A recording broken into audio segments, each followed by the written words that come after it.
Hello.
Hello, Joseph. Joseph, sir. Good evening.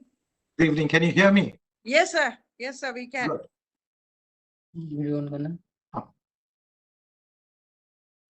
Can you see me? No, I cannot. I'm just trying, but you're not visible, sir. I'm not visible. 1 minute.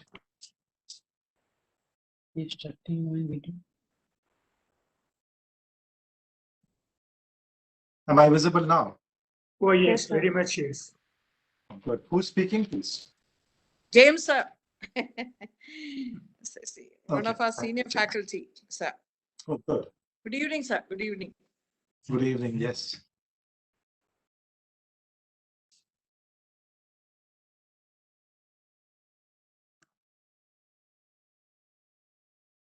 Ashamam, shall we start? Yeah. Yes, it's 6 o'clock. No. Yeah. How many Yes. participants are you expecting? Quite a few, sir. Quite a few. It's just we have a welcome and all that. Then they'll be there. Okay. Yeah. That's good. Yes, Bini, you. Okay. A very warm good evening to one and all present here. We welcome you all again to the second edition of our webinar series. About the webinar, Mr. Ravi DC, Chief Facilitator of DC School and Managing Director of DC Books, inaugurated Webinar 2.0 on 2nd June 2021. The prior motto of these webinars are to benefit our students who could utilize this platform to interact with eminent personalities from the society which could enlighten and enrich their knowledge, abilities, skills, interests, etc. DC School of Management and Technology and DC School of Architecture and Design is promoted by DC Kerikemuri Foundation and co-promoted by DC Books. We have two campuses located in Thiruvananthapuram and Vagaman in Kerala. Moving on to my role, I would like to welcome all the participants. I know all of you are eager to hear our chief guest for today's webinar. He was a former UN and Indian civil servant, the former district collector of Ernakulam, and executive vice chairman of Bhavanam Foundation, Kerala, who has served his career in various capacities. Charitrathanuru Driksakshi, or a witness to history, is a new addition to his endless list of publications. A civil servant, author, a much sought after speaker. His profile goes on. On behalf of TCS family, I proudly welcome MD Joseph IAS to Webinar 2.0. I welcome you, sir. Thank you so much, Bini. Yes, sir. Next, I welcome Mr. Ravi DC, Chief Facilitator of DC School and Managing Director of DC Books. Webinar 2.0 was his idea so that our students can take extra benefits during this lockdown period. I welcome you, sir. Next, I welcome Dr. Ramachandran, Dean of School of Management, Architect T.M. Syriac, Dean of School of Architecture, Dr. Srikant S.V., Director and Principal, Architect Shankar, Principal of School of Architecture, Mrs. Asha Fen, Corporate Relations Manager and Student Counselor, panel members, all faculty members of Vagaman and Thiruvananthapuram campus, students, alumni, and all DCNs to today's webinar. Before inviting the guest, before moving on to the key session, I would like to add on that we'll be having a question and answer session after the speech. So students can send your questions directly to our panel members, and the panel members are Dr. James and Professor Baiju Kumar. Or if you want to ask questions directly to our chief guest, you can ask the same by dropping a message to our panel members so that they can allow you to turn on your mic and video. Thank you. Now I welcome our chief guest, MB Joseph IAS, to deliver the keynote address to us. Over to you, sir. Thank you so much, Binny, for your introductions. Thanks for your very kind words. I'm especially honored to have been described as an eminent person. I don't think I deserve such eminence. Thank you anyway. I've been wondering what I should speak to students like you, because I'm not quite sure what you expect from me. So this morning I took the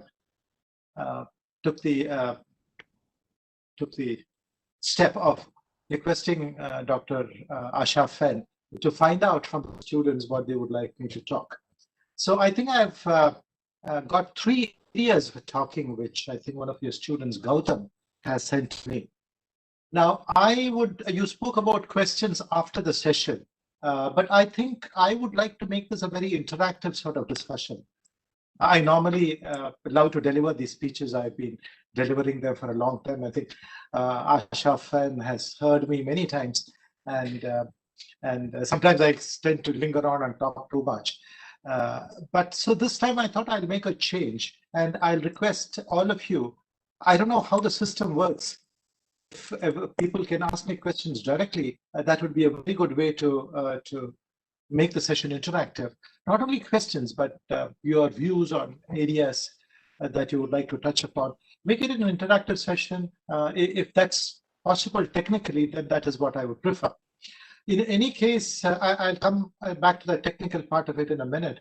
But in any case, since I know there will be a natural reluctance for somebody to start asking questions, that's part of our cultural bearing. I will start off initially by trying to answer or trying to speak upon 3 areas that Gautam this morning had sent me. He had sent me in the form of questions. His first question was about working in the public sector, in government and public sector services, as opposed to the private sector.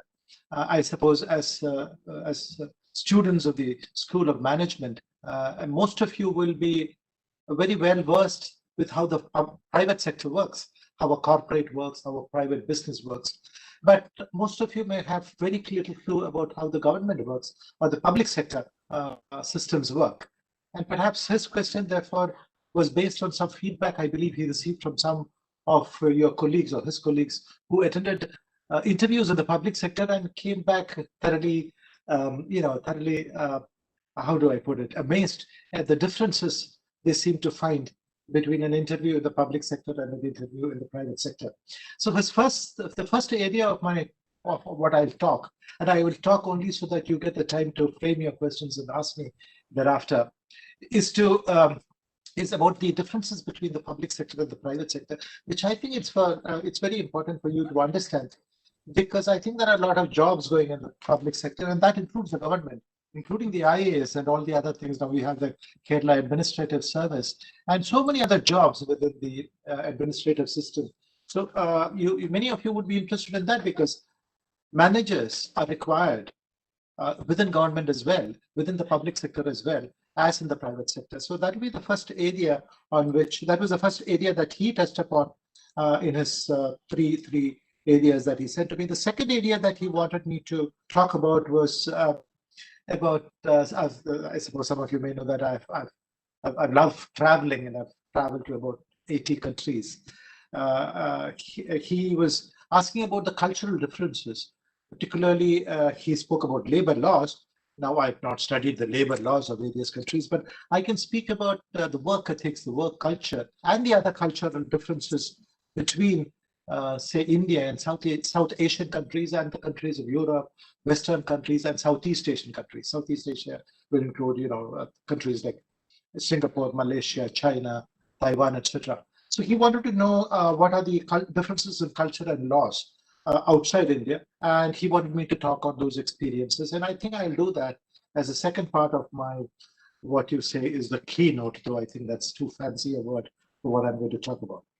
Thirdly, he would like, he had asked me if, he said he would like to know a little more about my experiences as a UN official. As some of you may know, I have worked in the UN for about 20 years. And he wanted to know about my UN experience. The two are rather interconnected. The earlier question about work culture in the West and in other countries, and work culture in India and South Asia, and my experiences in the UN are interconnected to a large extent. So, so I think these are the three areas I'll briefly touch upon, hopefully briefly. And then in the meantime, it will be very nice if we can then make this an interactive session. If somebody wants to interrupt me as I talk and would like to ask questions, I'll be most delighted, because then I'll also be able to get an understanding of what you really want from me and your thinking. So please feel free. I hope your technology permits that, because it's the first time I'm on WebEx and normally on Zoom and other platforms. So I'm not quite sure how WebEx works. So if your technology allows that, then I would love to be interrupted, to be asked questions, or give your views as I speak. If there's a possibility of that, Vinny, do let me know. And that will be the first, that will be a very good way in which we can make this an interactive session. Yeah, sure. Vinny, would you respond to this technology part of it? Will your colleagues, I believe you are also a student there. No, sir. I'm actually working as a. Okay, you look very young, so I thought you were a student. Anyway, Vinny, then you can, with the technology permit, your. Actually, sir, yeah, for the students, they can only see the panelists, which includes us. So if they want to unmute, they'll have to get permission from the systems. So if they can send message to the panel members, so they will allow them to unmute and directly ask questions to you. Or else the usual procedure is like, they will be sending messages to the panel members and they will ask questions. And the panel members are Dr. James and Professor Baiju Kumar. That's the usual procedure. Okay. So you don't want the students to question me directly. I'm free. I mean, I don't mind being questioned. Yeah, it can be done, sir. Sure. If Okay. they want to ask questions directly, they can get the permission, obviously. So my request then to all the listeners, and all those who are viewing me on your mobiles or your laptops, is please send your questions. I'd like that sort of an interaction, because it will give me an understanding of what you want from me this 1 hour. So please send in your questions to the panel members, and I would request the panel members to feel free to interrupt me as I speak, or complete each. I said that I will speak on 3 different areas. One on differences between the private sector and the public sector. Second, on differences between cultures and work systems, India and South Asia, and say Europe and the US, the West as we describe it, and Asia, Southeast Asia, Singapore, Malaysia, and so on, including, of course, China. And third would be my experiences in the UN. Either after each part of it, you can come in with your questions, or please feel free to interrupt me. So my request to all the students who are hearing me and the faculty should also feel free to ask me questions, is that please key in your questions to the panelists. And my request to the panelists is feel free either to interrupt me as I speak, or after each of these areas are taken up, and thereafter. That will make it more interactive. Is that okay, Vinny? Yes, sir. Yes, sure. So to all the students, I don't know how there, please feel free to ask your questions and key them into the panelists. Thank you so much. So let me start off. Gautam, I don't know whether he's also in the group listening to me. Thank you, Gautam, for sending me those questions, which I think gives me an inkling of the sort of areas you would like me to touch upon. So I'll start off with your 3 questions first. I'll start off with your first question first, which is about the differences between the public sector and the private sector. And as I mentioned earlier, his point was that after some of the interviews, they shared, the students, I believe, shared the view that the interviews in the private sector and the public sector were different. Maybe the public sector was much more formal, the attitude was different, the system was different. So he said it would be good, he used the word amazing, if I could share with them the keys to be successful in the private sector, in the public sector. So let me start out there, and let me tell you the key to be successful in the public sector is to understand that the system is different. And what is the primary difference between the public sector and the private sector? The primary difference is this, that in the private sector, and rightly so, the focus is on making profits. People like you and me, shareholders, have invested money in the system and in the company through the stock market or directly as a private partnership or a private limited company. And that money, we expect a return from it. And that is why we invested. We don't want to lose our money. So in the private sector, the focus and the commitment of the chairman, managing director, and everybody working down the line, including you when you join at the first or second level or whatever, is to make profits for the shareholders. I've invested money, you have invested money, your parents have invested money, the public have invested money, and your goal, your objective is to make profits for the company so that the share prices will go up, so that dividends can be paid. Of course, profits have to be made on a clean slate. That means you can't cut corners, you have to abide by the law of the country. And within that, the main focus, the main objective of everything that you do, including research and public relations and advertising and everything else, is mooted towards, including human resource, everything is with the objective, I would say almost sole objective, of making profits for the shareholders so that there is a return on their investment. So, but when you examine the public sector, the objective is different. Public sector, the money is coming from the government. It is financed by the government largely, unless, of course, it's a public-private partnership. But in a pure public sector, including the government, if the objective is not merely to make profits. Profits are a byproduct. Profits are always welcome. Profits are necessary. Profits, but that is not the main objective. The government is not interested in making profits. The investment of the government, while the government will, of course, allow a return on the investment, their means of making money primarily is through taxation. So while nobody, including the government, would like to see losses being made in the investment that the government through budget has made in a public sector undertaking, they're not really looking for profits to run the government. They're looking because their finances are through taxation, the annual budget, and so on. So it is not as though the primary focus, therefore, and I'm underlining the word primary, it might come as a secondary or a tertiary objective. But the primary objective is not on making profits for the shareholder, and in this case, the shareholder is the government. 50 crores the government invests in a company. The entire shareholding is by the government. So the government is not, as a primary objective, interested in making profits, and that is where the difference perhaps starts from. Now, if I take an example, which you can all easily understand, look at the Civil Supplies Corporation, for example. The Civil Supplies Corporation is a classic example of a public sector corporation, but its primary objective is not making profits for the investment that the government has made in it. That might come, as I said, as a secondary objective or as a tertiary objective. The primary objective would be ensuring that the staples that we need, that the common man needs, that the poor need, that includes staples like food, like rice and wheat and oil and other essentials, are made available to the consumer at reasonable prices, which they can afford, that there's enough food supply in the market, that there is no starvation. So the objective is to ensure that there is a public distribution system within the country or within the state that will ensure that people don't go hungry, that food is made available at reasonable prices. That is the primary objective.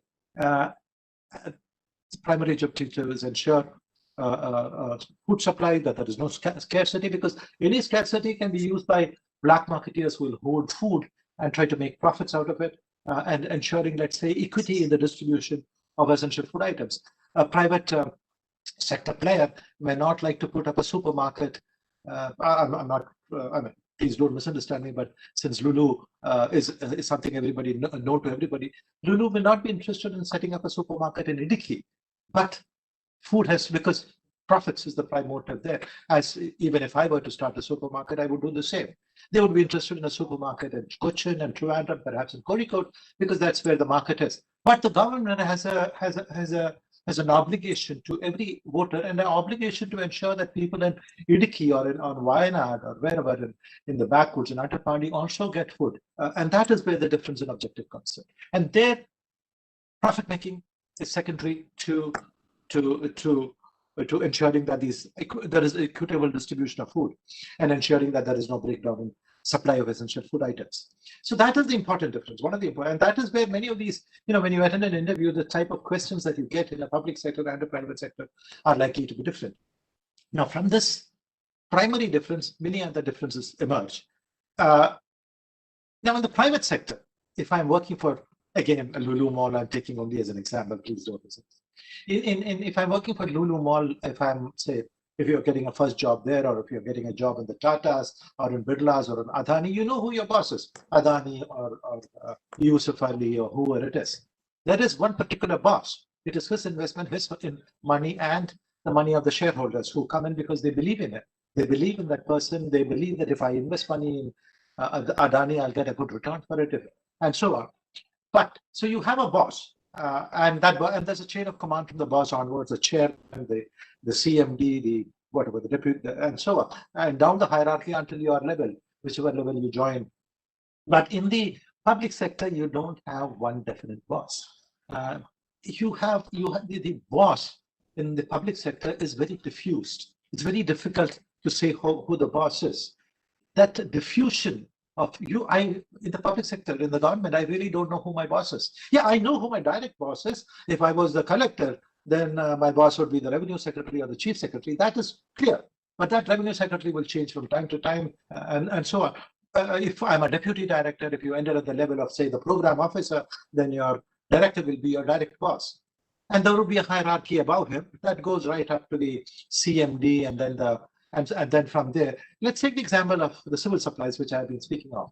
So if you are working at the first level or junior level as say a marketing executive or a purchasing executive in Civil Supplies Corporation, you have a purchasing director above you, CMD, and so on. And the CMD then reports to the secretary. It reports to the government. And what is the government represented by, and who is the government represented by? The government is represented by the secretary in the Civil Supplies Department of the government. And that secretary may be a specialist in IAS. And who does he report to? He reports to the minister in charge of the Civil Supplies Department. And who does this minister report to? He reports to the chief minister. Now, therefore, the difference here is that this sort of a structure, while it might seem to be a hierarchical structure, is extremely diffused. Because the CM ultimately has a boss. And who's the boss? The boss is the assembly. The MLA sitting in the assembly who ensure a majority for him.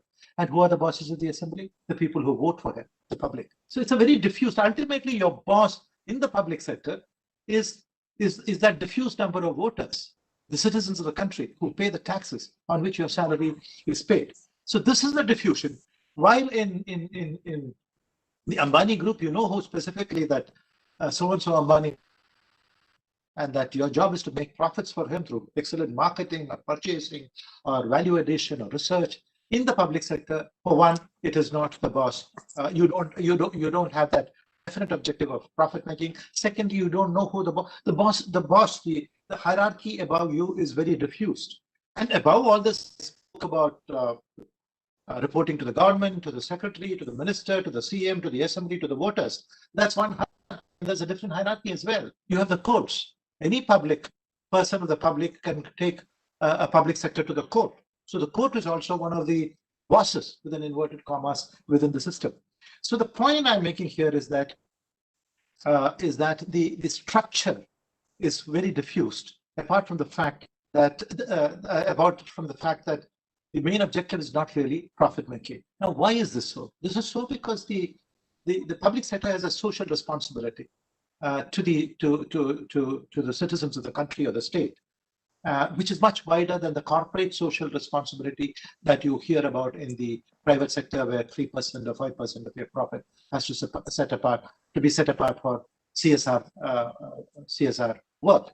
Here, the social responsibility is much wider, very much wider than merely corporate social responsibility. So that is a social responsibility, and your hierarchy and your bosses can be different from time to time. Now, there's also another point, and I speak about bosses. Today, your boss may be so and so in the government. The Minister for Civil Supplies may be XYZ. The Chief Minister, of course, is Pinarayi Vijayan. But 5 years down the line, you might have another Chief Minister, another Minister for Civil Supplies, another Secretary, etc.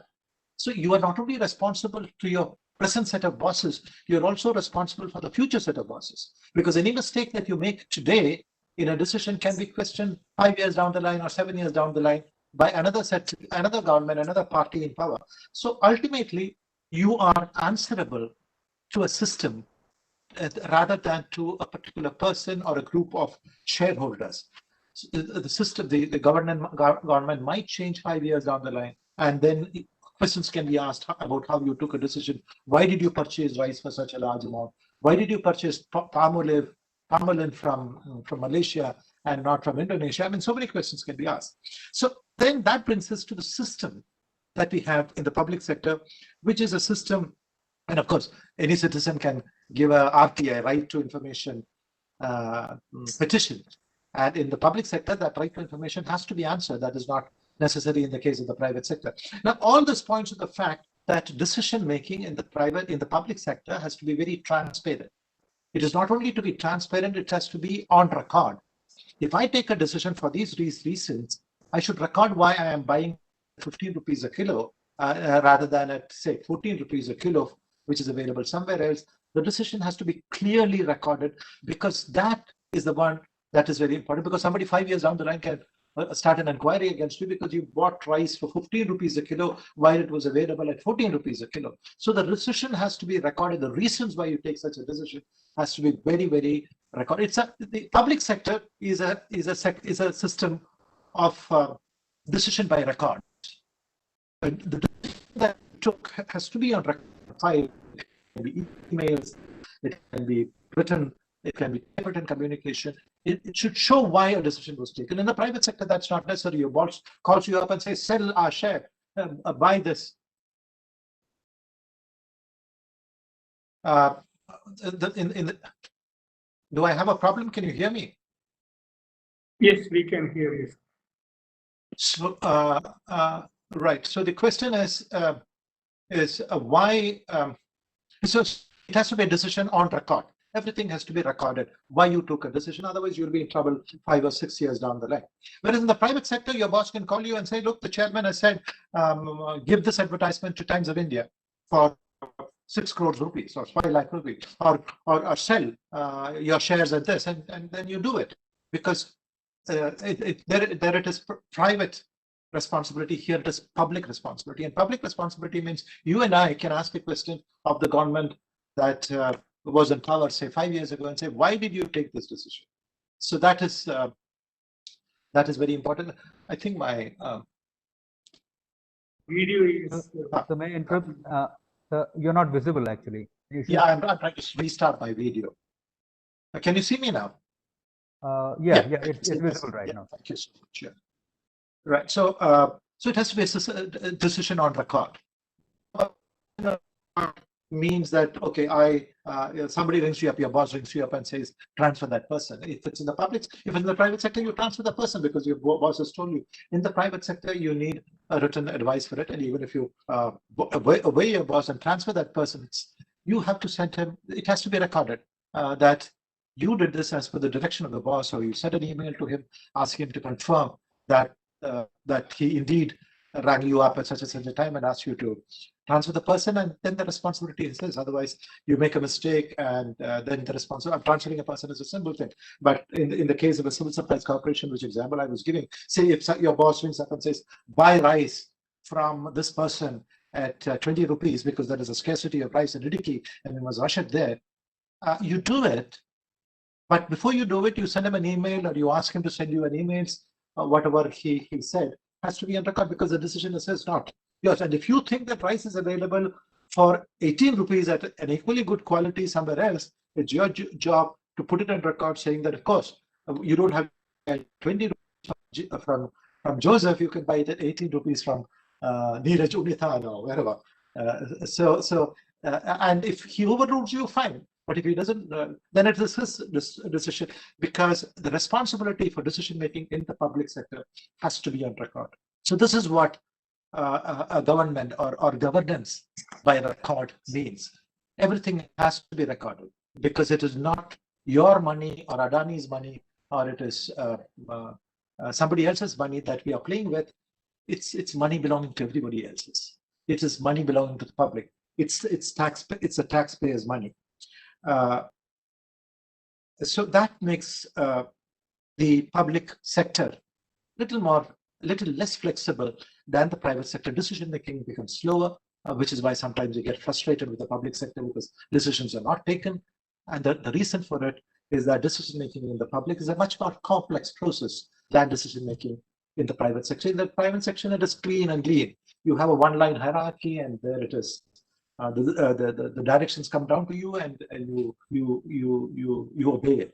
And of course, there's an advantage for you in the private sector, in the public sector, with this sort of a complex decision making, in that the security of employment.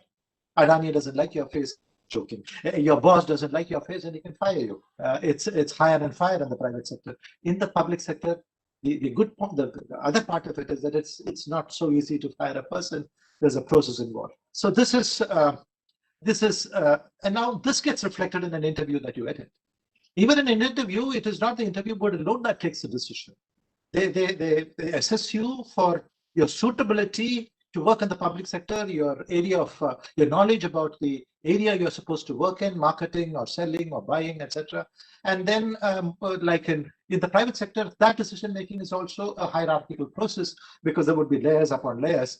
By which it is not, I think it's not a simple thing that 5 people sitting in the interview board takes a decision about who is to be selected for a post. They can give recommendations, and then there are layers. There's a question coming in. I saw it partly, but I couldn't read it completely. If somebody could read it out for me, I'll answer it. So that is why it is this very complex nature of the public sector, of governance in general, and the public sector corporations in particular, that makes an interview look different because the complexities of decision making are different, including decision making about whom to take and whom not to take is different. And that is why, as Gautam pointed out, some of those who went for interviews in the public sector found things to be slightly different. I will sort of end my response to his first question here. So even in an interview, to bring it back to this question about why our interviews are different, it is not as though the interview board, the chairman sits there and takes a decision. No, there's a process involved even after that, and it has to be it has to be a decision record. Why you are choosing X against Y, Z, or A, C?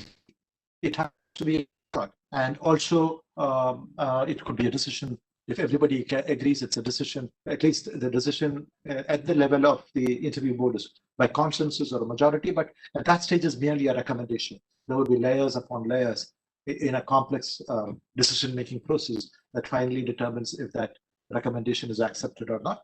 If the recommendation is not accepted at the higher levels, even they have the responsibility to explain on record why that a recommendation, a unanimous recommendation by the interview board has been different. So that is why you see the difference in the interview board, in the interview process is for this reason. So this is my response to Gautam's first question. If there are any questions that have come in meantime about what I've just talked about, I'll be happy to answer them. So actually, a question has come in, but it does not relate to the topic that you're talking right now. So we'll pose it to you at a later point. What is the question? I'll just hear it. I won't answer it now. The question is actually, how does the organization support in your personal and professional growth? It is from Aditya Pradeep, BBA first year. Okay, maybe I'll answer it later. And I'll move on to the second point that Gautam had raised, which is regarding he is, as a person who has traveled to a few countries, he says all around the world, which is not right. I've not traveled all around the world. I've traveled to some 80 countries in many parts of the world, and who has in-depth knowledge about labor laws. That again is like calling me an eminence. Can you talk about the difference in cultures and laws outside India? I can, yes. Also, your take on experiences on how labor laws work in India. How do we students can maintain a healthy employee-employer relationship? Yes. Let me try and answer that question. There are 3 or 4 questions in it. I'll take the first part about cultural differences between work in India. And by India, it includes South Asia. It's the same culture you will see if you go to Pakistan or Nepal or certainly Bangladesh, Sri Lanka, and even Maldives. It's a more laid-back South Asian culture. So the essential difference, as I would have seen it, is that, as I said, we are more laid back in our attitude to work, whereas the West, particularly, is much more professional in its attitude to work. And so is South Asia to a larger, Southeast Asia. Southeast Asia, Singapore, Malaysia, Thailand, Cambodia, China, Taiwan, and all those countries and beyond. So there is work in these countries is much more professional than in our countries. And I can give you a few examples. One of the first things that surprised me when I started working for the UN, it was the fact that you are discouraged from working beyond 5 o'clock. Okay, one day you sit and try to complete 2 or 3 days, and then there is this uneasiness amongst your bosses and colleagues. Why are you sitting and working so late? Now, working beyond this 9 to 5, that 8-hour schedule, for example, in India is taken as a big thing. Oh, he worked till 9 o'clock last night, and he did this. He's been working coming on Saturdays to office. Sunday he's been working. He doesn't even go to church or temple or whatever he works. So that's the attitude here. The Western attitude to work is much more, I'd call it professional, much more organized. The idea is that your work, according to the job description given to you and the competence level at which you have been selected, is a work that can be completed in those 8 hours from 9 to 5 with a lunch break or whatever in between. Now, if you're sitting back late for days continuously, then there is something wrong with you. Either you're inefficient, or you're wasting your time on other matters, or you're ineffective. And that's the surmise. That's the conclusion that and therefore working, say, beyond 5:15 after your office is over, is seen as is never taken well. It's seen more as a reflection on your ability to do your job in time. It's a reflection of your inefficiency levels or your ineffective levels than as something which is good. But of course, in India, we have this habit of, I work like 8 o'clock, or he works very hard every day, and so on. Work has to be efficient. In those 8 hours, efficiency, as you know, I'm sure you know, is output by input. So output to input has to be high. Now, if you're inputting 10 hours work over 7 weeks, and your output remains the same, then your efficiency is low.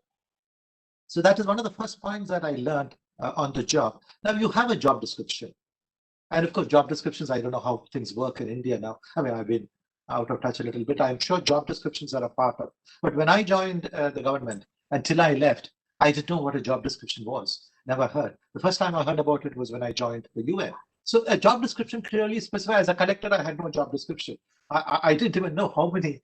And I'm even sure, even today, I'm sure a collector here or anywhere doesn't really know in how many different laws or rules he is an authority.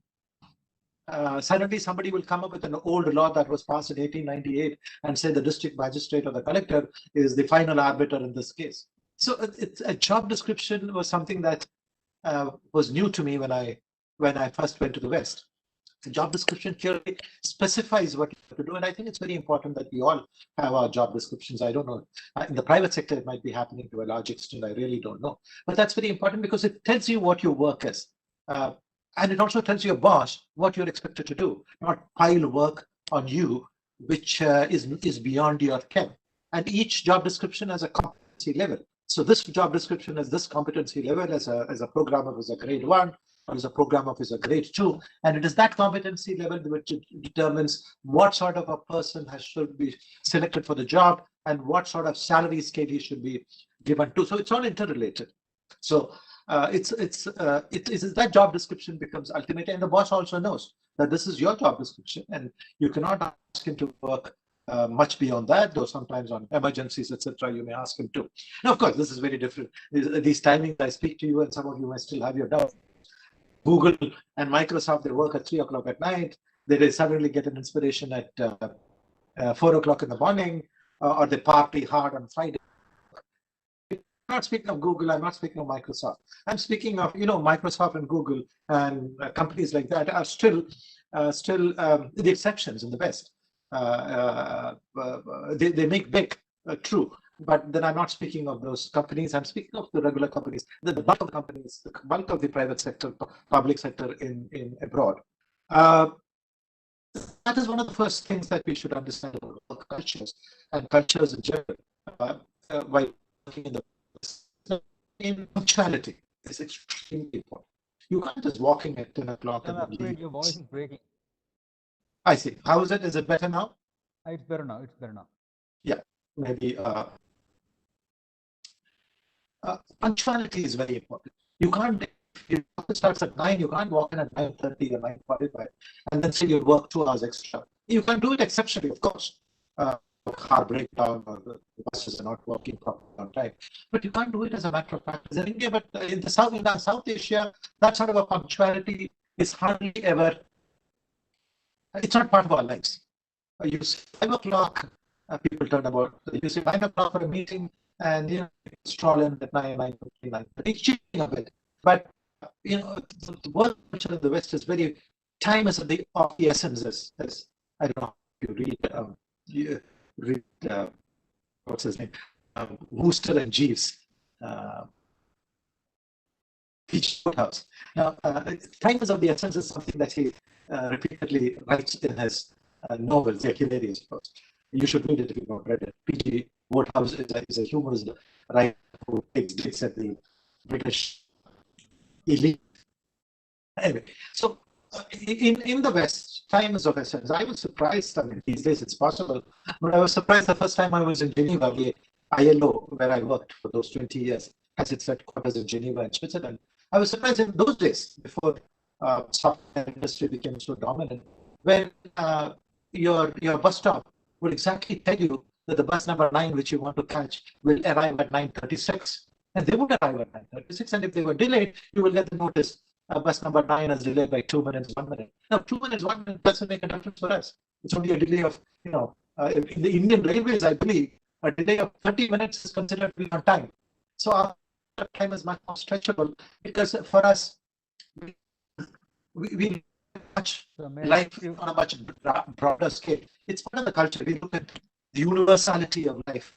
Philosophy. Excuse me, sir. Philosophy is much larger to us, but that's a culture. So punctuality is something that. Hello, sir. Yeah. Sir, your voice is still like breaking. We can't hear you properly.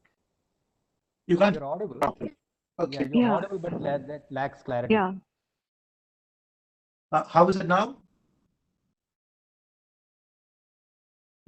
Can you hear me now? Yeah, it's better. Yes, sir, yes, sir. It is better, but still, I'm afraid it's some bandwidth issue, I suppose.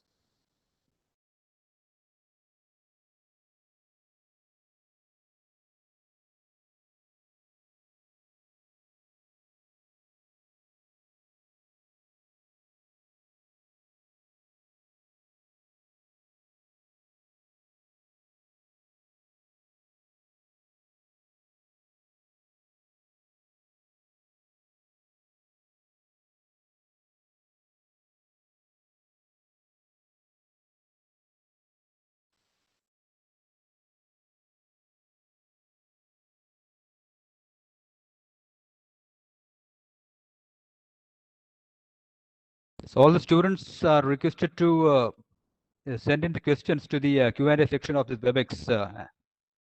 We are closing in to the end of the session. So whatever it be, it's a great opportunity. Pour in your questions, quick.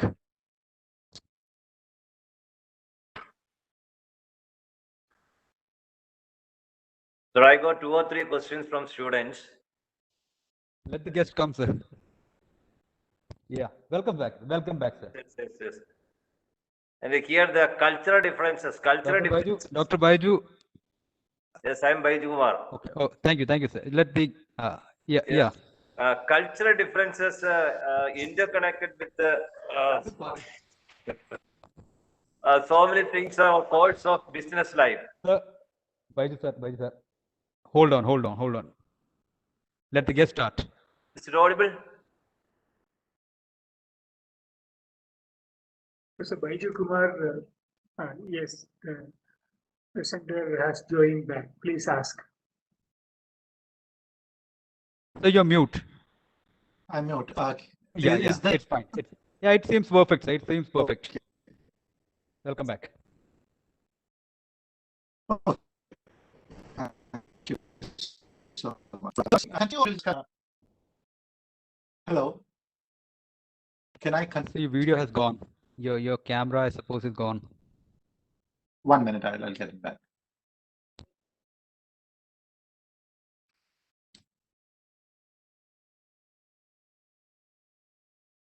Yeah. Am I back? Yeah, you're back, sir. Yes, sir. Fine. Okay. So punctuality was another aspect of the work culture there, which I found very interesting. And that punctuality also includes, for example, we spend so much time in our office environment, chatting with our neighbors in the next desk, going for long coffee breaks. All that is not done in a Western work culture, is what I found out. Now,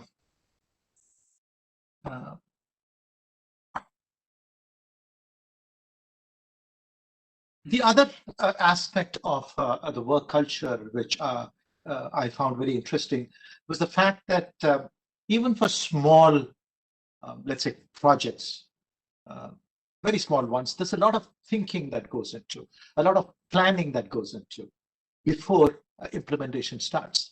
It's not as though somebody gets a great idea and then the work starts. Even for a very small, let's say a 5 lakh rupee project, or a 5 crore, 50 crore project, even for small ones, there's a lot of thinking, planning, discussion that goes on before the project is finalized and implemented. Planning takes much more time than the actual implementation. A project may be a 6-month project, but they may take 16 months planning for it. The work culture of ensuring that planning is very detailed, in depth. Everything is looked at. What are the problems? What would be the concerns? What could possibly go wrong? Murphy's laws. What could possibly be wrong, and taking action to prevent it, or if it happens, alternatives. That sort of a planning in depth over time, discussion with groups and within groups. That is something that I found very interesting in the work culture. Even for very small, as I said, it might be a 6-month project, but they would take 16 months to plan for it. And that is true as much of small projects and certainly of larger projects. Planning becomes very important. That's something I found as a collector here. I was introduced as collector here. Sometimes those days, I used to take these offhand decisions. Okay, let's do this there, and with hardly any planning, we would plunge right down to do it. Maybe by someone's luck, by luck or God's grace, things worked out. But there in the West, the planning takes a lot of time and is treated very as a very important part of. So once you plan so much, then implementation becomes a breeze.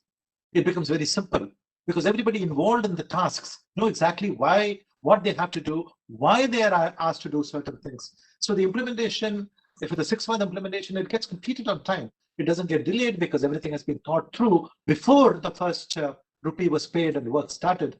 And so the process of implementation becomes much more effective. Everybody knows what they're supposed to do and why they are supposed to do it. The interconnectivity between different aspects of the project is well known. So if you don't do something, you know what happens to the others and so on. So this is very important. And I suppose the ability to implement projects on time comes from that. We have a much more lax attitude towards project planning and implementation. Most of it is, okay, do it somehow or the other. No, you don't get things done somehow or the other. You have to plan for it. You have to ensure that things go right. And if things are likely to go wrong, plan to ensure that those things that go wrong do not go wrong, and take preventive steps if they go wrong, or plan for preventive steps if they go wrong. So that's another aspect of the professionalism I found in the work in Western work cultures. Another very important thing was the importance they paid to building systems. And this I've repeated many times elsewhere. We have a very personality-driven sort of governance.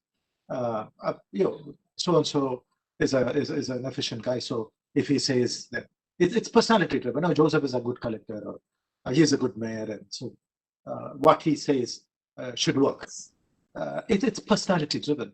Whereas in the West, you don't hear so much about individuals. You might hear of the Prime Minister and the others. You may hear of the Secretary General of the UN. You may hear of the Director General of the ILO. But down the line, it's all built on systems. People develop systems, while we tend to go much more by looking at personalities. He said so, so it must be correct. I remember, I just remember offhand, a joke that used to go around when I was a kid. I must have been 5 or 6, I don't know what, very young. And there was this joke which said, the joke would go something like this. Can you give us 3 proofs to show that the world is round? A child is asked this question by somebody, some uncle or somebody. Give me 3 proofs to say that to show that the world is round. And the child says, the first proof, my father said so. Second proof, my teacher said so.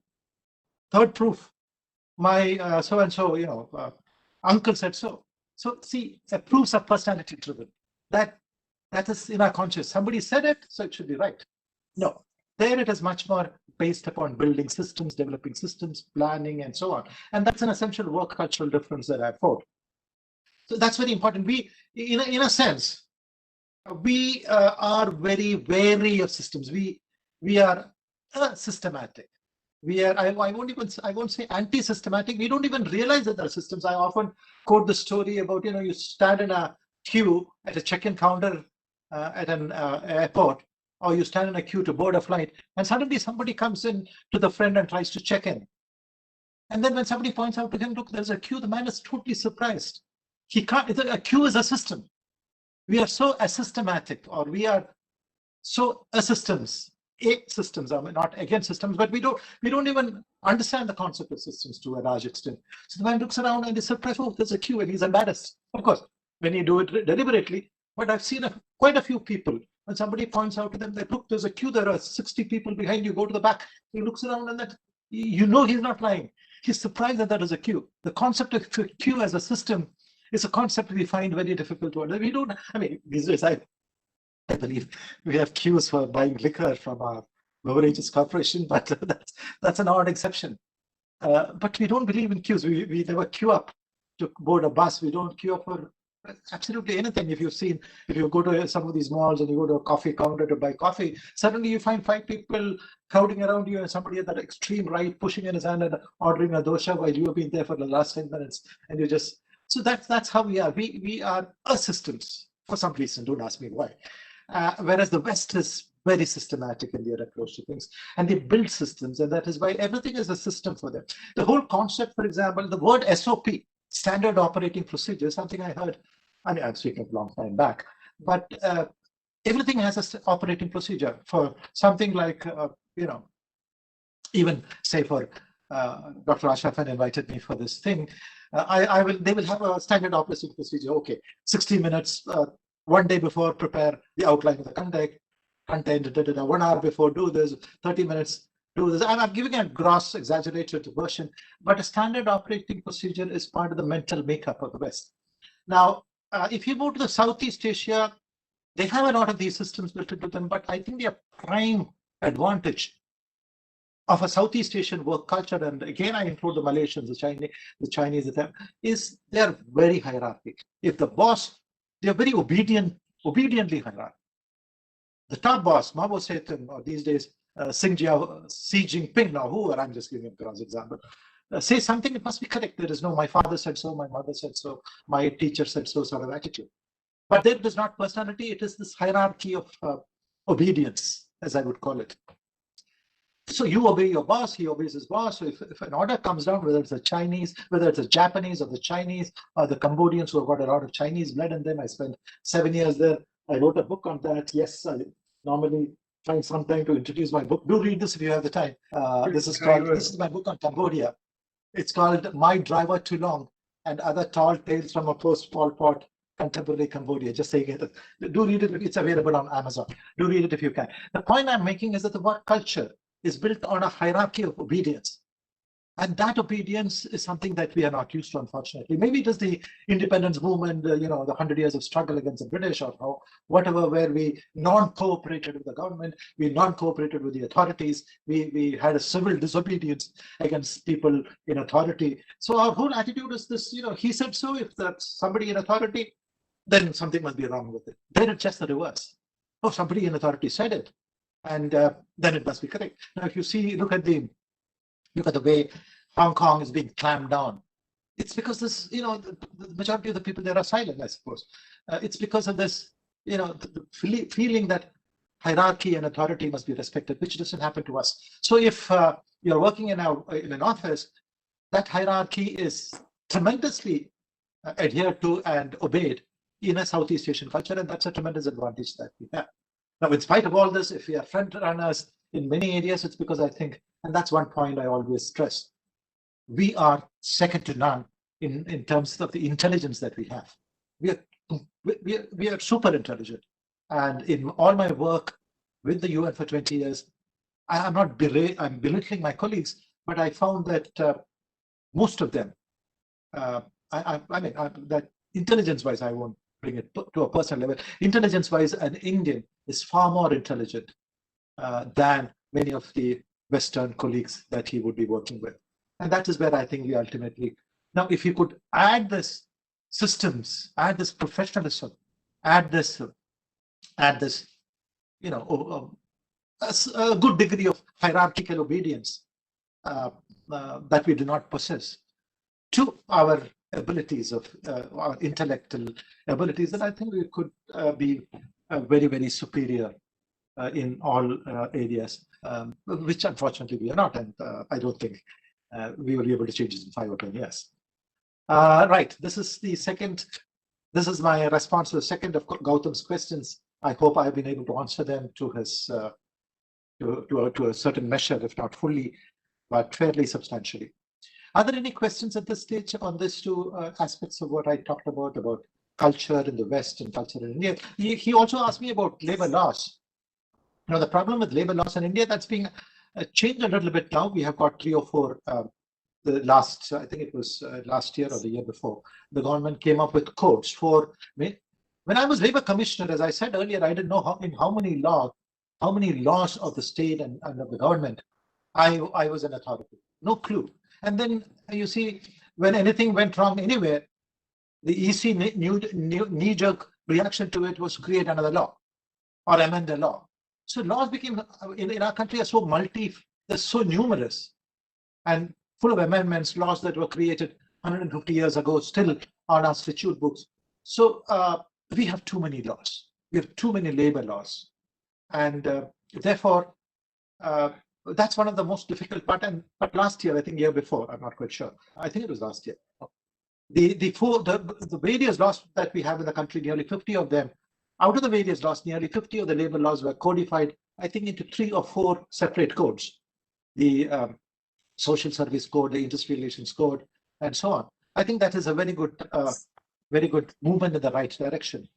I think one of the biggest disadvantages of this country is that we manufacture laws, not only in case of labor, but in every case. There's a flood somewhere, and we don't know how to deal with it. There are enough laws to deal with floods, but we create another law, the anti-flood law. I'm just joking.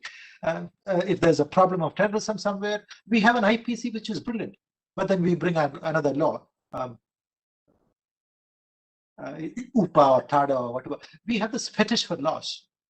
It's as though laws will be solutions for everything. The solution is in implementing effectively the laws that exist. And that, coming back to labor, I think one of the biggest drawbacks of our system, especially in Kerala, is the numerous laws that we have. Now, if you have 50 laws on your hands, and if I don't like your face, if I don't like the face of DC Ravi, I can go and create havoc for him.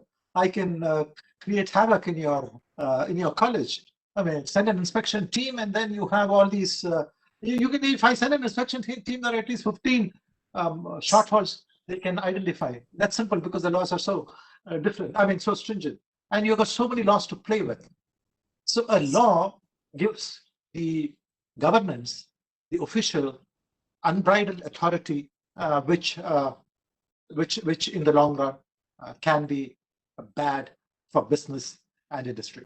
And so I think about the laws is that if I were to look at the laws in our country and in other countries, especially countries, the laws are very clear, and the transgression of the law brings immediate penalties or punishment, because the number of laws are limited, and the people, I mean everybody, but here too many laws, too many sections within the law. Some of them, I was reading this there's a new Immigration Act coming out this year, 2020, and the draft has been published. I was going through it this morning. There's so many contradictions within the draft itself.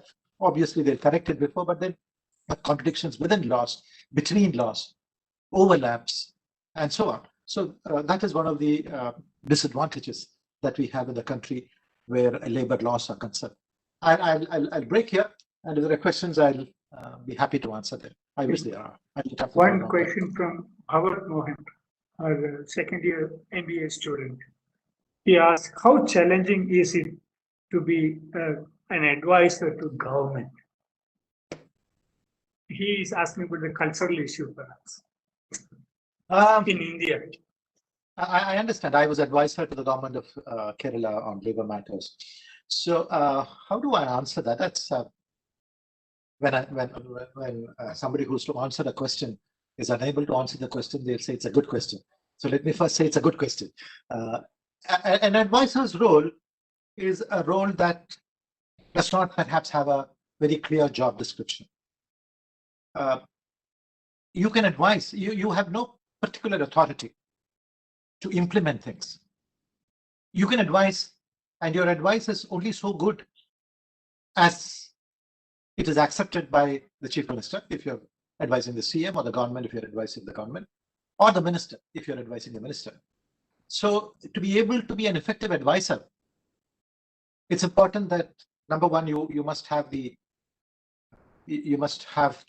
mind of the authority you're advising. If it is the CM or the whoever else, or if it's a chairman of a company or the MD of a company, you should have the ear of that person. He should understand the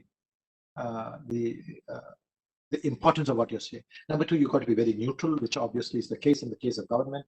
You've got to look at the pros and the cons before you advise. If you advise a certain policy direction, if you say that, I spoke about 50 laws in the labor department, and if I advise the government or the minister or the CA that of these, please do away with 25 of these laws because they are useless and they are covered by other laws. Now I should be able to explain why the impact of it, the pros and the cons. The pros and the cons, both technically, both in terms of how it will impact the industry, how it will impact business, how it will impact the employer, how it will impact the laborers, the workers. The pros and cons of both. I should be able to explain. A good advisor is able to explain both the advantages and the disadvantages of any piece of advice that he gives. So it's not a very easy task, because he has no power himself to implement any of the issues, any of the areas on which he advises. But I suppose the strength of a good advisor is being able to look at the future and explain to the government in a way that the government understands, the minister in a way that the government understands, pointing out the pros and the cons of any bit of advice that he gives, able to get their mind onto it, which is not a very easy task.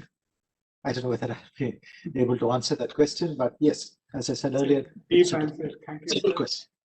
Another second year student, Hari Krishnan Nair, has asked, I quote him, whenever I travel in KSRTC, there are more passengers than the seats available. Still, it's in loss. Do you think it's because of lack of management? Lack of management is a very difficult term to define.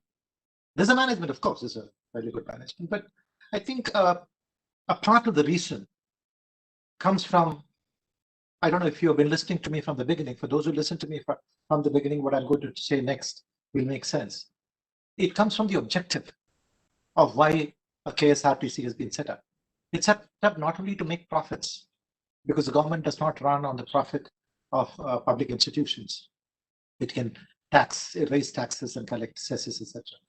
The purpose of the KSRTC includes providing transport services to where a private sector will not run a bus service, because for the private sector that is unremunerated, unprofitable. So the KSRTC has that objective as well. So one of the reasons, amongst many, could be also the fact that KSRTC has a social objective, which it cannot ignore. But that's only one of the things, because in Kerala today, as you said, all the buses are running full, or almost all, maybe prior to the COVID, certainly, yes. So there is no need. So even if a few routes are non-profit routes, the main nationalized routes should give you enough profit to run it. So that is only one of the reasons why KSRTC may be running at a loss. The second reason is the inability, the unwillingness of the government that comes from time to time to rationalize the labor structure of the KSRTC. Can the buses be run with less drivers? Can drivers and conductors overlap their jobs? Can more technology be brought in to ensure that you don't require two people more? If you've traveled in the West, none of the buses in the West have the whole concept of a conductor, apart from a driver, is not there. The bus driver himself issues the ticket, or they bring a pass and they put it and get in. You don't have two people running a bus. You have just one person, the driver. He acts as the conductor, he acts as everything else. So why do we have two people when in the rest of the world it can be run by one person? So if you do away with the concept of conductor in our buses, especially for long distance buses and with electronic ticketing and things, one man can do the job, because the bus begins its journey, say in Trivandrum, people board, are issued a ticket by the driver, and they sit, and the next stop is in Kollam, which is like 1 hour away, and maybe another 5 minutes extra. But so the rationalization of the labor structure of the KSRTC is very important. But then politically, because there are powerful trade unions, and these trade unions are also rich, and they, elections are expensive businesses, so you require money to stand as an MLA or MP or to form a government. So there are all sorts of issues involved by which trade unions become powerful. When I was Labour Commissioner in Kerala, trade unions are extremely powerful in almost all sectors. Today, of course, trade unions are hardly as powerful as those, half or even less powerful, but there are certain unions which are very powerful, especially the KSRTC, for example, has a very powerful trade unions. Now, which government will take the responsibility of saying no to the trade unions? It's like, how do you call it? Belling the cat. The rats know that the cat is killing them, and if only they knew when the cat was going to come, then they could run away. And so they came up with this wonderful idea of tying a bell to the cat, so that when the cat, even before the cat comes, they can, but then who will bell the cat? That is the problem, the second important problem that we face today. Third, I believe there's a lot of, many of these low flow buses are lying disused. I'm not going into the depths of it, but then the ability to maximize the use of our running fleet is very important in a system. So that is also some factor that has to be taken into consideration. So these are very few. I've not studied the KSRTC to be able to give you an explanation, but these are some of the issues that come up. It's largely political as well. The need to take a firm decision. I suppose if things go wrong, and if you're not able to pay the pension of the workers for a long time, then there will be pressure to. You can't pay the workers' pension from out of the tax revenues. It is one thing to say we don't need profits because the government can be run on tax revenues, but it's quite another thing that a public sector undertaking should be run using tax revenues. That's entirely different. There is a question from the second year lady student in the MBA, Megha Sajid. She wants to know something more briefly about your driver Tulum, and also wants her to be recommended about the best 5 books of yours for you to recommend very fast. My book, My Driver Too Long. You see, I worked in Cambodia, which is a part of Southeast Asia, and some of the things I told you about work culture in Southeast Asia is from direct experience. I was in Cambodia at a time, I don't know how many knows the history of Cambodia. It had an extreme communist government called Pol Pot. He was extreme. I mean, it's maybe even unfair to call it communist. He was a dictator of the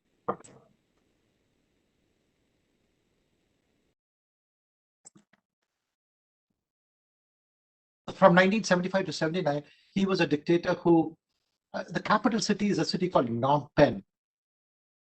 His first decision was that it had about a population about 10 lakhs at that, I don't know, 4 or 5 lakhs at that time. His first order was that nobody should stay in cities.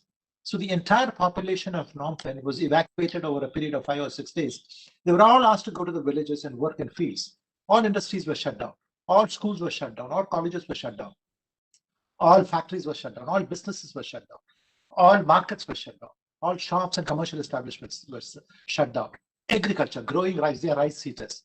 Growing rice was the only occupation. Everybody, you could be an MBA, you could be a CMD of a company yesterday, but today you are an agriculture worker. You had to work in the fields. Children had to work in the fields. Mothers had to work in the fields. So it was an extreme form of governance. And during that period, nearly 40% of the population died. When I went there in about 10, 15 years ago, the country was changing. The UN was changing the country. After Pol Pot was overthrown in 1979, the UN came in the 1980s and set up laws and systems and elections. So when I was there, the country was already changing, and the youngsters in the country, they saw the youngsters in Bangkok, in Hong Kong, in Singapore, in Kuala Lumpur, and they wanted to be like those youngsters there. So my book then is a book that shows the aspirations of the young people there, about the cultural context of Cambodia. It was a Hindu kingdom until 1,000 years ago. Then it became a Buddhist kingdom. But even today, many of the language has a lot of Sanskrit words. For example, a road is a Vidi, a man is Lok, a woman is called Shrai. And there are boat races there. I thought only we had boat races in Alleppey, but they have exactly similar boat races, run with much greater precision. Timings are perfect. If a snake boat is to race, heats is to start at 10:35, it will start at 10:35. That is the hierarchy that they have, the insistence on time. So it's like Kerala, but they went through this trauma and for example, they eat kanji in the morning, and it's called kanji. Just as we call kanji, it's kanji. Of course, they put a lot of pork and dried fish and things into it, and so there's a lot of similarity between Kerala. They have boat races. The words are almost similar. School is a Vishyalay. Instead of Vidyalay, they say Vishyalay. A university is Mahavishyalay. So lots of similarities. And I was intrigued at the aspirations of the young people, who wanted to be like the young people, say, in Bangkok and Hong Kong and Singapore. So this book is about what I saw, this aspiration that drives young people. And I had a driver called Bulong. So I changed his name to Tulong, and I used him as a sort of focal point in which to explain this change that's happening in Cambodia to the world. So that's what the book about. It's about, I think, 10 or 12 chapters. Each chapter is about one individual, and around that individual, I build up. And there's a good chapter on it, which is maybe useful for MBAs. It's called I forget the name. It's about one of the officials in my office who sort of Watana the Fixer, chapter 9. Watana the Fixer. It's about this guy in my office who was number 3 or 4 down in command, but he sort of tried to control the rest of the office by controlling me. I was the head of the office, the boss. and then it shows how I had to use a bit of stratagem and tactics to put him in his place. It could be a very good chapter for many MBA students to understand, how office systems work, the intrigues within the office, the competition within the office, the attempt by officials to get to the boss. All those come out there. So that's what the book is about. That was the first part of the question. What was the second part of the question? Please To read recommend 5 book if of it's your possible. best books. Yeah. 5 books you would recommend Best for books. us. It's very difficult for me to say what my first 5 books are, because I started reading at a very early age. So those days there was Charles Dickens was a favorite.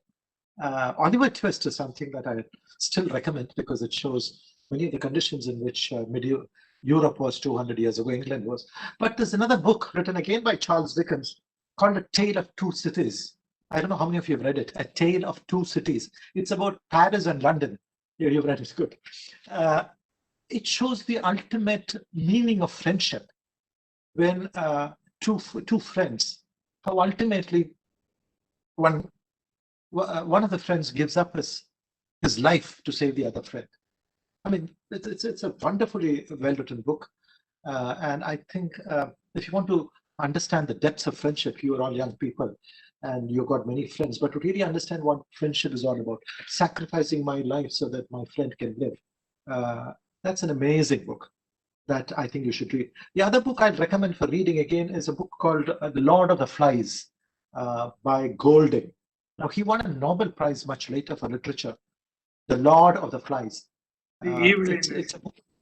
I don't know how many have read it. You must read it because it shows how. Yeah, again, I think it's a book that explains how even children, 8, 9-year-old children, can, without proper guidance, without proper parental guidance, can become like the worst gangsters, murderers, killers that we know of. That this sort of a evil is ingrained even in the human mind so much that from a very nice group of 40 or 50 children who are shipwrecked on an island, very nice children, 5, 6, 7, 10-year-old, how over time they turn brutal, they kill each other, how the evil in us emerges when there is nobody to control us, no guidance to tell us what is right and what is wrong. There is no one to tell us that, look, this is wrong, don't do it. That's the right way.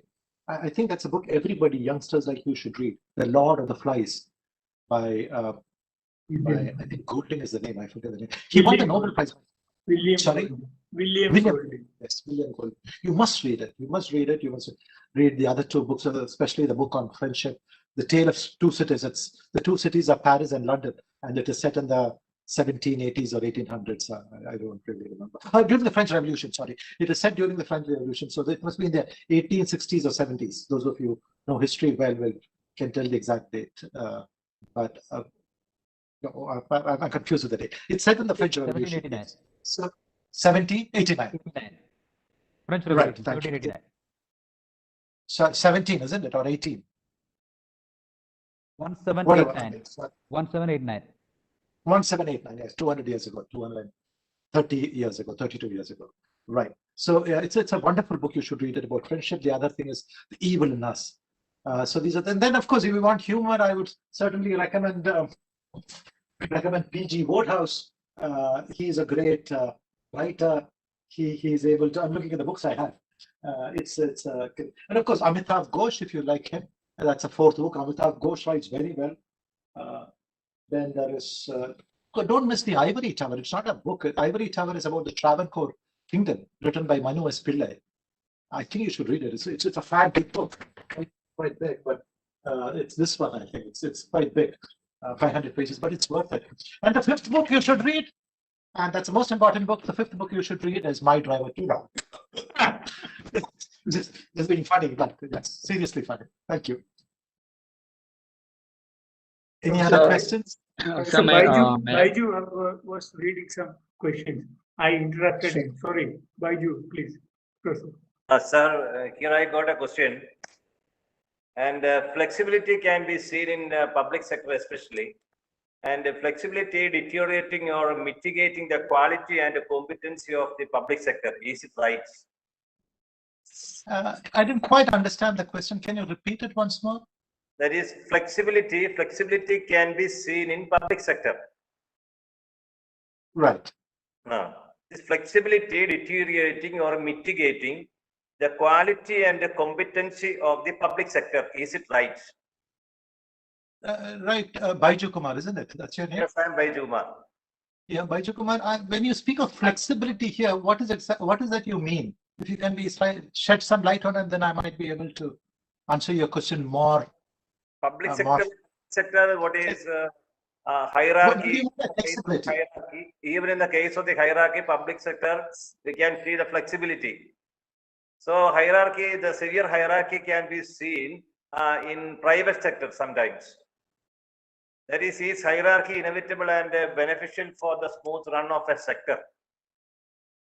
Flexibility is always important. Unfortunately, because of the various points I mentioned at the beginning, flexibility in the public sector has limitations. If I am the owner of a private company and I have 100 staff within me, I've got an MD and the chairman, mine, and then I have a GM and others, then it's easy to be flexible in such a system because my interest and the interest of all the 100 people who work for me is to make money for me.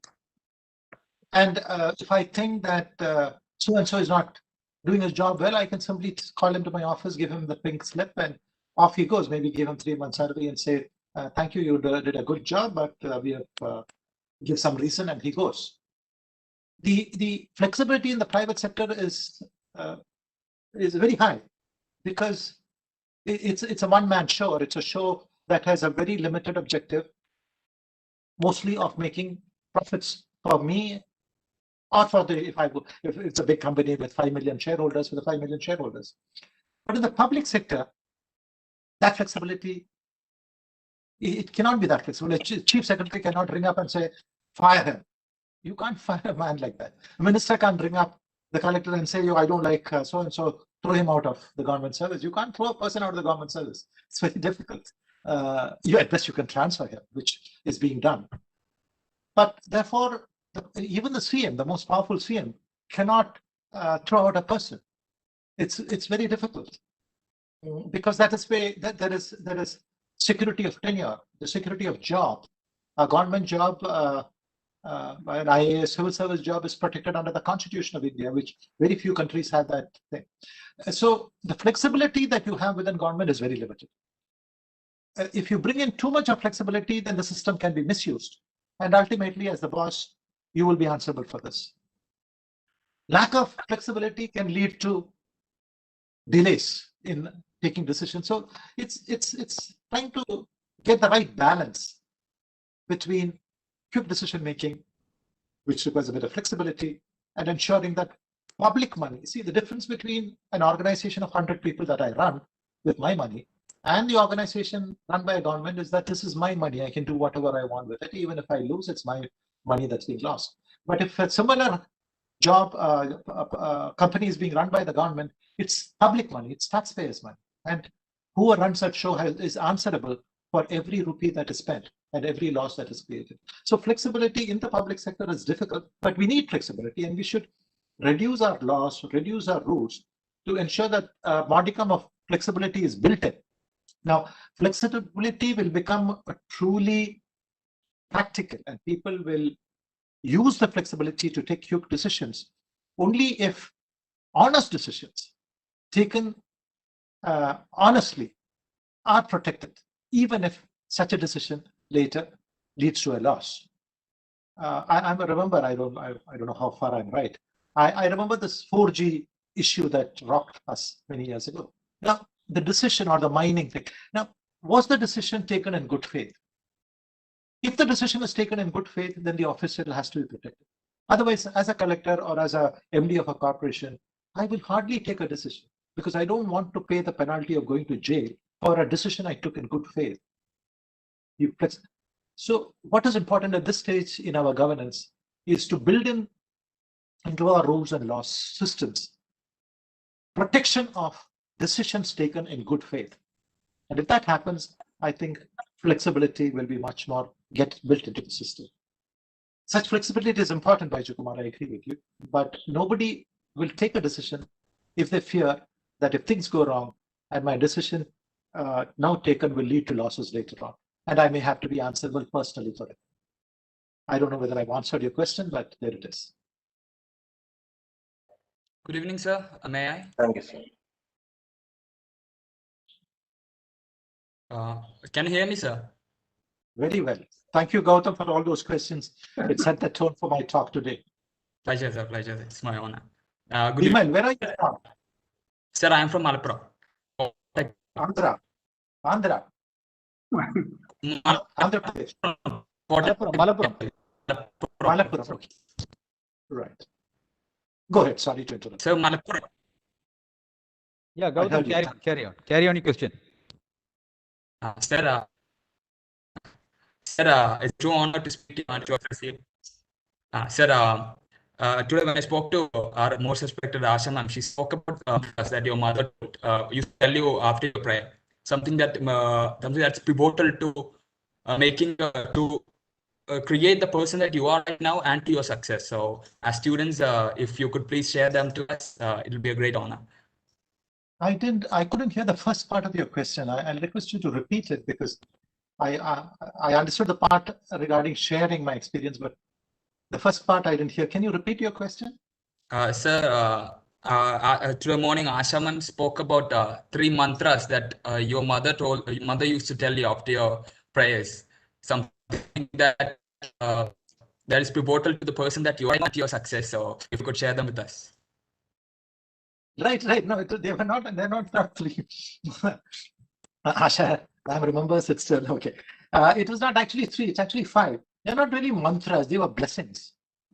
They were blessings she used to give me, and which I think I will leave you with those blessings or as well. These were blessings. We had these, evening prayers. I was born in Allur and my mother was from Allur, so I was raised in Allur, and our house was near the church. So every evening at 7 o'clock, there would be this Angelus bell. I don't know, some of you would remember it, people old enough. They would ring a bell at 7 o'clock, much like the call to 5 times namaz in Muslim mosques. We had the 7 o'clock bell, which is called the Angelus, and we would sit down for a long prayer, not sit down, actually kneel down for a long prayer, which would be like half an hour. At the end of it, I was too young to pray, so I would pray. But at the end of the whole thing, my mother would call me. I was very young, and she would bring me aside, and I was the only son, so maybe that was also one of the factors. She would call me aside, and she would pray for me because I couldn't pray, being too young. And they were blessings actually that she would pray to the Almighty, to God, to Allah, to Brahma, Vishnu, to bestow upon me. And those prayers would go something like this. If I remember right, she would start by saying, Devame, God. I suppose everybody knows Malayalam here. So, God, my name at home, my name is Jomon, not Joseph. Joseph is the official name. They call me Jomon at home. So she would sort of put her hand, hold me tight, put her hand on my head, and she would say, Devame, even a Jomon, Aisu. Ais is long life. Arogyavam, health. Long life without good health is useless. Devamevana Aisum Arogyavam. Sanmarga Bodhavu. Sanmarga Bodham. The ability to distinguish right from wrong. Sanmarga means the right way. To understand that this is wrong and that is right. If you don't have that Sanmarga Bodham, the understanding to know what is right and what is wrong, unfortunately, we are losing as a country, as a race, the ability to distinguish right from the wrong. We seem to think today that anything that makes money is right, even killing and murder and whatever. So that ability to distinguish that this is not right, even if I get $1 million because of this, I will not do this because this is wrong. The ability to distinguish right from wrong, Sanmarga Bodham. Everybody who understands Malayalam will understand the import of the words. Ayusam Arogyavam, Sanmarga Bodhavu, Sthiramaya, it's for that. Sthiramaya Deva Vishwasam. For those who are not atheists, Sthiramaya Deva Vishwasam means a permanent faith in somebody above us, Allah or Brahma or Vishnu, Shiva, Christ, God, Father. Sthiramaya Deva Vishwaso, a rooted belief that we are, after all, creatures of a creator. ഇതെന്നാലുമാണ് പറയാറ്. That is ദൈവമേ ഇവന് ആയുസ്സും ആരോഗ്യവും, ആയുസ് is life, long life, ആരോഗ്യവും health, സന്മാർഗബോധവും സ്ഥിരമായ ദൈവവിശ്വാസവും നൽകണേ എന്ന് തലയിമ കൈവച്ച് പ്രാർത്ഥിക്കാറുണ്ട്. I think I will, it's already 7:30. I will end today's talk by blessing all of you, all the students of DC College who have been listening to me and others who have not. Let me end by blessing you these 4 blessings that my mother gave me. I wish that each of you, നിങ്ങൾക്ക് ഓരോരുത്തർക്കും ആയുസ്സും ആരോഗ്യവും സന്മാർഗബോധവും സ്ഥിരമായ ദൈവവിശ്വാസവും നൽകണേ എന്ന് നിങ്ങൾക്ക് ഓരോരുത്തർക്കും ഞാൻ വേണ്ടി പ്രാർത്ഥിച്ചുകൊണ്ട് let me leave you by wishing that, praying to God Almighty that all of you have long life, 90 years, 100 years, a healthy life until the very last day of your life, and the ability to distinguish what is right from what is wrong, and a belief in somebody beyond us, superior to us. I wish you those 4 blessings that my mother gave me. I leave you with those blessings. Thank you so much. It was a pleasure talking to you. Thank you very much. Thanks, Gautam. Thanks, everybody. Thank you so much, sir. Thank you so much for your blessings too. And it was really wonderful to hear you answering your question. Now I welcome Rohit Prasannan, student of DCSMAT, to deliver the vote of thanks.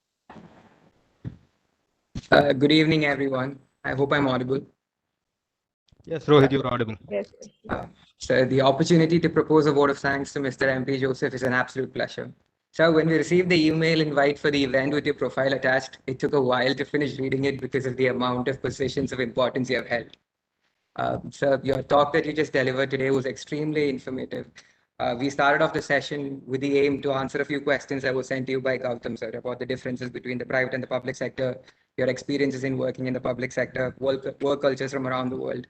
I was extremely informative, sir, and thank you for sharing your experience and your wisdom with us. It's very inspirational. So on behalf of the entire DCSMAT family, I would like to place on record our gratitude to you for sharing your valuable wisdom and time with us. Thank you, sir.